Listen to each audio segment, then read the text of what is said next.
O que não se papi um tiki tocante nos meta não. Nós temos cozinha, participar e realizar. Cria mais cidadão jovem consciente de lo qual que está vivendo DJ. Mas nós temos que compreender a nossa cidadão não. A nossa zona que tem que começar a estar consciente que está passando onde nós. Cria líder novo não. Sempre nós avisa nos jovens não de futuro de manhã. Então, nós temos que começar a ver. Começar a criar o líder não de AWE, para que no futuro nós podemos guiar nosso país a Aruba. Desenvolver e estimular o processo democrático entre jovens. Nós queremos mirar com mais positivismo na direção de nós jovens. Não seguro está sendo hope costa bom, hope costa positivo. Não somente o Parlamento Juvenil, sino toda a jongeren organisatie. Nós estamos a hope trabalho voluntário, hope costa para nossa comunidade e nós desejamos para mais e mais esta chega na portada de nossa corona, de nossa mídia, para por estimular e dar gana para seguir essa sak.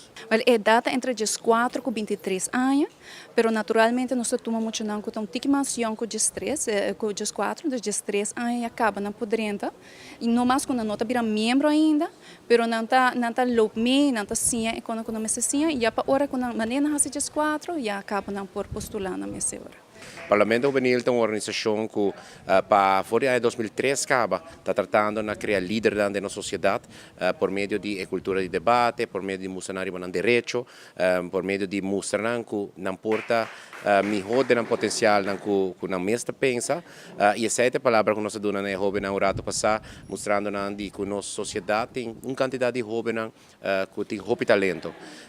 Tem vários talentos dentro do mês que tem que desenvolver para virar talento grande, mas dou um exemplo de algumas pessoas jovens que destacadas na sociedade, mas cada deles não guia, por exemplo, para por virar membro da organização aqui, está líder na mesa caba. Está jovem que está tratando de apoiar outro jovem for the youth, by the youth, para assim por ter uma cultura de nós jovens de positivismo, uma cultura onde o jovem está para o direito, está desenvolvendo talento, e dia mais nós estamos muito contentes de AWE, International Youth Day, maneira que mencionar anteriormente em alguma entrevista, United Nations Worldwide, AWE, mundialmente, está a celebrar o Dia de Juventude aqui, mostrando enfoque, participação e inclusão de jovens dentro do país.